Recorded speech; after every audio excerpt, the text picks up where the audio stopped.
Mr. President, I was shocked to hear the comments of the Senate Majority Leader this morning excoriating our closest ally, the only democracy in the Middle East.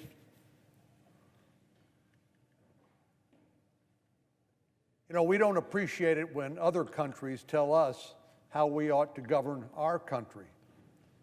And I'm sure that feeling is reciprocated by our Israeli allies.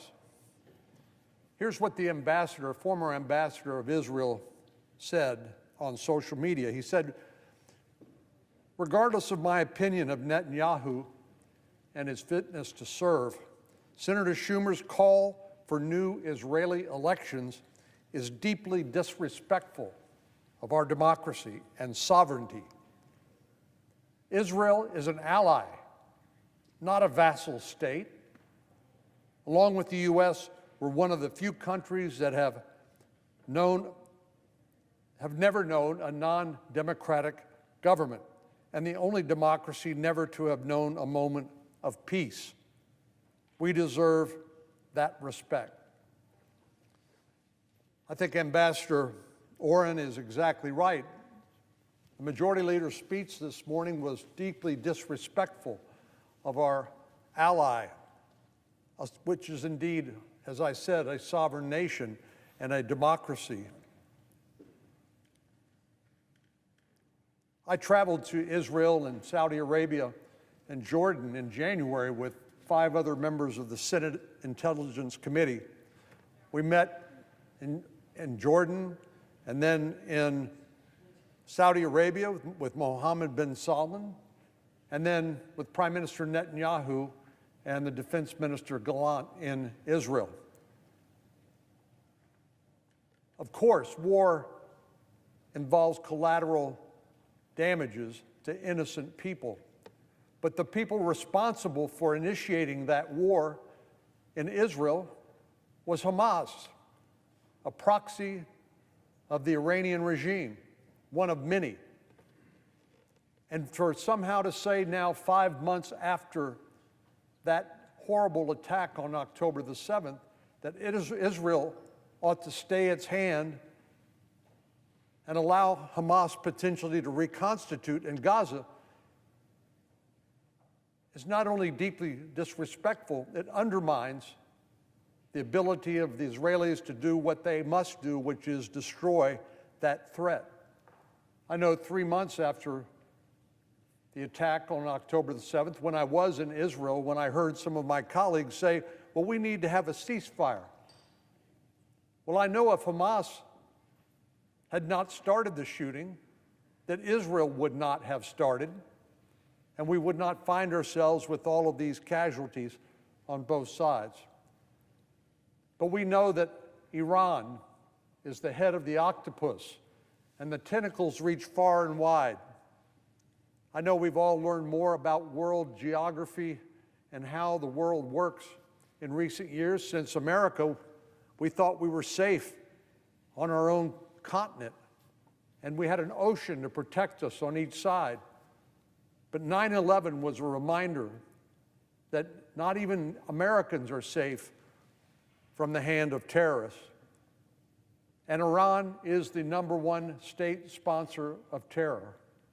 No doubt about it. They sponsor the Houthis in Yemen. They help Shia militias in Iraq and Syria. They help Hamas in Gaza and Hezbollah in Lebanon on the northern border. Israel is under attack by people who want to wipe that country and those people off the face of the earth. Of course they have a right to defend themselves. Of course they need to eliminate the terrorist threat that killed so many innocent civilians on October the 7th. And so for the Majority Leader to come here and say, ostensibly as a supporter of Israel, that we don't like the current government, that the Israeli people need new elections and select new leaders, and oh, by the way, you need to quit being so tough on the terrorists known as Hamas. It is shocking to me. We need to stand with Israel. They need to be able to finish the job, not because they want to, but because they must in order to continue to exist. Mr. President, also today, I was shocked to hear the Secretary of of Health and Human Services, Secretary Becerra, say that when it comes to the 400,000 unaccompanied children that have come to America, come to our shores, and been placed with sponsors by the Office of Refugee Relocation under Health and Human Services, he said, we don't have any responsibility to those children after they're placed with sponsors. Just to remind everybody, under current law, if an unaccompanied child shows up at the border, smuggled to the border by criminal organizations that get rich smuggling migrants to the border, they're then turned over by the Border Patrol to Health and Human Services Office of Refugee Relocation. They then identify a sponsor for that child in the interior of the United States. Sometimes it's a family member, sometimes it's not. There have been precious little vetting of the households in which those children are ultimately placed. And the New York Times in 2023 wrote several investigative articles documenting the fact that the Biden administration had simply lost those children. In 85,000 cases where the reporters contacted the sponsors of these children, there was never an answer. Secretary Becerra said this morning, I don't have the authority to do anything after we turn them over to the sponsor. And I said, okay, you can't tell us where these children are? You can't tell us? Are they going to school? Are they being trafficked for sex? Are they being forced into child labor in violation of the laws that are designed to protect children, as has been documented by the New York Times and one of the Senate's own investigating committees? He said, it's not my job.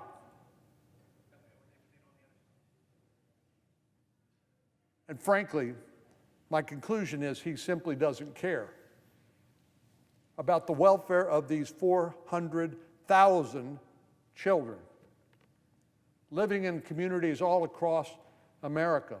We don't know whether they've been forced into gangs, whether they dropped out of school.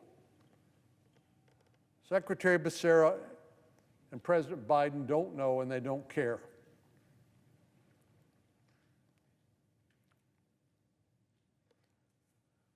Mr. President, on another matter, more than 5 months into the current fiscal year, the Senate has finally made some progress on government funding.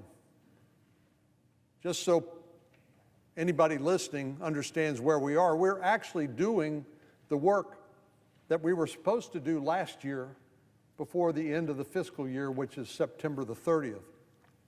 So we're actually dealing with spending bills from 2023 in 2024 because we didn't do the work then. So now here we are, stacked up, lurching from potential shutdown to shutdown with various fiscal cliffs. We avoided one of those cliffs last week when we passed 6 of the 12 annual appropriation bills for fiscal year 2024. These bills, as well as the 6 unfinished bills, should have been signed into law before the end of September last year. Instead, the monumental task of funding the government has lingered in purgatory in the Senate, as the majority leader has chosen to spend this chamber's limited time voting on nominations. As a result, we've had to pass one stopgap spending bill after another to prevent the government from shutting down. And now the next funding deadline is just over 1 week away.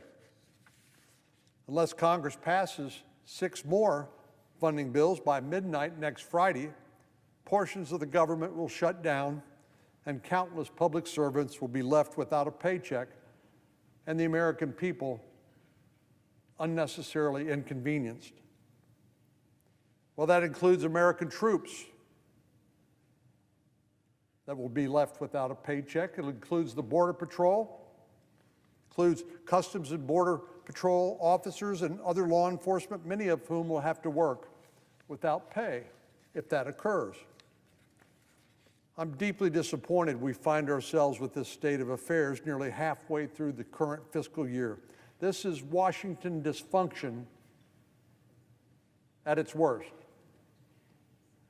This is the basic job of governing. I do hope we'll be able to make some serious progress in the next 2 weeks to fund the government and wrap up our work on fiscal year 2024 appropriations that we should have done last year. So now we can work on next year's before the end of the fiscal year in September. Earlier this week, President Biden submitted his budget request for fiscal year 2025, which begins in October. It's no secret that this massive document is on the train to nowhere, but that doesn't mean it's totally worthless. After all, a person's budget includes valuable information. Dating back to his time as a member of the Senate, President Biden has often repeated a favorite expression of his father's. His dad would tell him, "Don't tell me what you value. Show me your budget, and I'll tell you what you value." Someone could tell you they care about supporting those who are less fortunate or saving for the future, but one will look at the budget and tell that you really have other priorities. The same is true for the federal government. It's easy for leaders to say they value a strong military, just like it's easy to say we stand with Israel while undercutting our ally. And I've worked here long enough to know you can't just listen to what people say. You have to watch what they do. President Biden's budget provides an unvarnished view of what he values, and in countless ways it contradicts what he has said to the American people. It's a mountain of reckless, burdensome tax hikes and far-left priorities with a $7.3 trillion price tag. Trillion. Just like President Biden, this budget request is completely detached from the needs of our country. There's no better example than the president's border budget.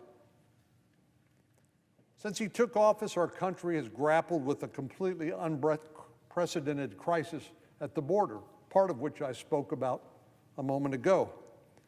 In 3 years, Customs and Border Protection has encountered more than 7.2 million migrants at the border.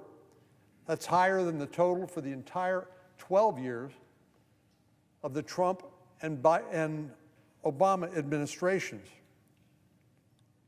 When this many individuals cross the border every day, the entire system becomes overwhelmed.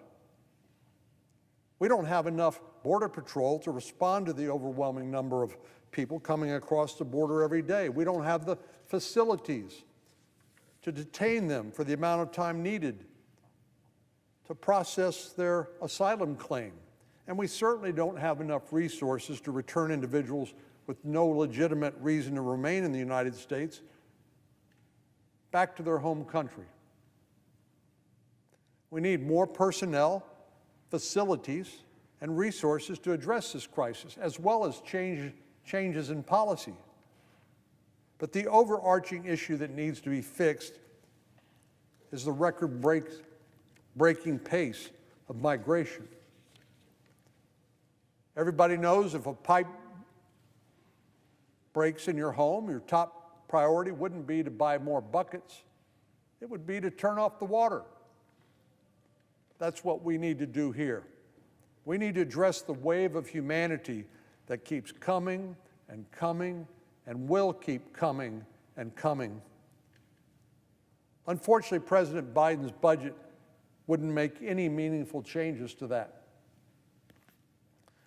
The only way to stop this unprecedented flow of migration is by discouraging people from coming in the first place.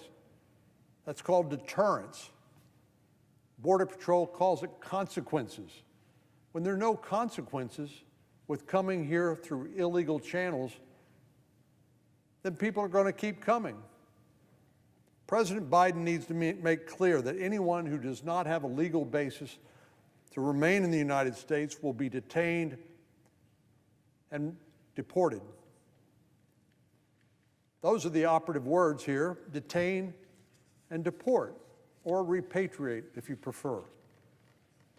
But the Biden administration needs to detain every person who crosses the border without legal authority and return every single person that doesn't have a legal basis to remain in the United States. And the president's budget, which shows what he values, doesn't provide the resources to do that. One example is a request for detention beds. That's part of the detain element that I mentioned. The administration asked for 34,000 beds for Immigration and Customs Enforcement. That may sound like a lot, but with the volume of people coming across the border, those beds fill quickly. For example, during the first 4 months of the fiscal year, we averaged about 240,000, nearly 250,000 migrants each month.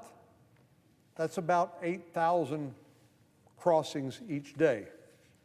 If we're generous and assume that Immigration and Customs Enforcement actually acquires all 34,000 beds and that they're empty on day one, those beds would be filled in less than 5 days. Migrants who are placed in expedited removal and are seeking asylum are supposed to complete a credible fear screening, a process that typically took about 13 days last year. If the administration wanted to do things by the book, that means follow the law, we need the capacity to hold every single person who crossed the border for 2 weeks just to figure out whether they're making a credible claim for asylum.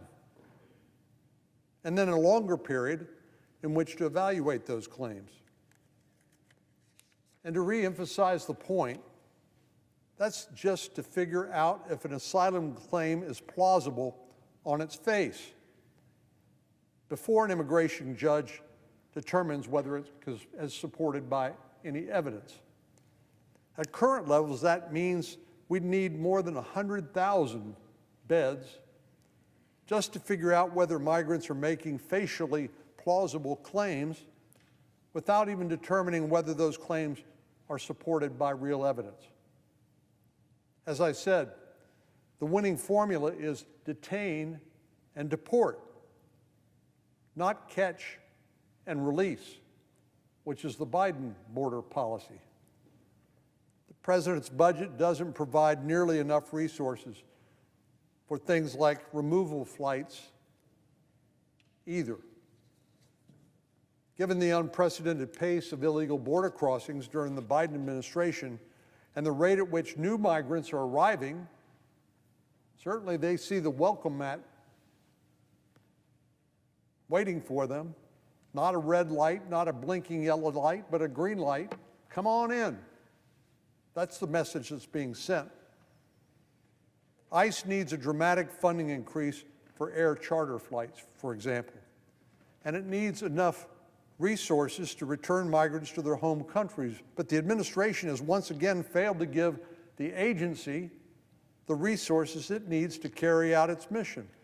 Our Border Patrol, our Immigration and Customs Enforcement officers, they can't do the job we've asked them to do because the Biden administration has undercut them in endless ways. This is hardly a surprise. The administration has constantly treated Immigration and Customs Enforcement like a corrupt criminal group instead of a vital law enforcement agency, which is exactly what they are. Vice President Harris, the president's own border czar, once compared ICE to the Ku Klux Klan. How outrageous is that from a supposedly responsible public servant, the Vice President of the United States?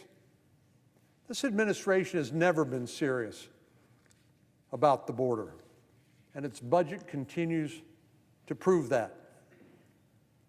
Instead, the president's budget focuses on managing the crisis, not fixing it, not solving it, but managing it. Rather than establish deterrence by eliminating catch and release and instituting detain and deport, the administration is just building up more resources to try to avoid the public relation disaster when we see people sleeping in the streets in places like Del Rio, El Paso, Laredo, just to name a few places. The Biden administration has asked for $4.7 billion for a contingency fund that could kick in when conditions warrant extra capacity. But really, despite the efforts to try to gloss over what they're doing, this is really about facilitating the record-breaking flow of migrants into the border, into our country. Once again, President Biden has proven that he has no desire, zero, to stop the flow of people into the country. Instead, he wants to make that process more efficient, as if 7.2 million isn't enough. But with his poll numbers in the tank, President Biden keeps saying he wants to address the border crisis, but he has no one to blame but himself. Yes, this is a man-made crisis, and that man is Joe Biden. This is not the plan of someone who is interested in making real and an honest attempt to solve a problem. This isn't a good faith attempt to achieve operational control at the border, enforce the law, and deter illegal immigration. Unfortunately, it's just more of the same policies that created the mess we're in right now. President Biden may say he values a secure border, but his budget reveals his true values, and that is that he does not. Mr. President, I yield the floor.